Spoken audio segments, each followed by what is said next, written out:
कंधार येथे छावा मराठा युवा महासंघाच्या बैठकीचे आयोजन संघटनेचे जिल्हा प्रमुख प्रदीप पाटील हुंबाळ यांच्या प्रमुख उपस्थितीत ठेवण्यात आली होती।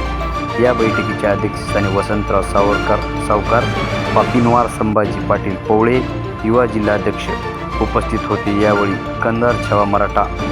युवा महासंघाच्या तालुका अध्यक्षपदी व्यंकटराव पाटील कोसले, जिल्हा संपर्क प्रमुख मधुकर पाटील भागानगरे,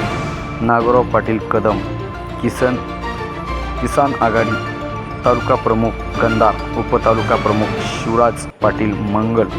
सांगवी कवठा सर्कल प्रमुख व्यंकटराव जंगले, तालुका कार्याध्यक्ष दिगंबर पाटील पवळे, बालाजी कौशल्य, अशोक तेलंग, सचिन कौशल्य, बापूराव कौशल्य, नंदकिशोर पवळे, व्यंकटराव भागानगरे यांच्यासह तालुक्यातील छावा मराठा युवा महासंघाचे सर्व मावळे उपस्थित होते। आवाज महाराष्ट्राचा 24/7 न्यूजचे मुख्य संपादक विनोद डाकोरे आणि जिल्हा तालुका कार्यकारिणीच्या वतीने त्यांचा सत्कार व्यंकटराव पाटील कोणसले हे करतील सगळ्यांना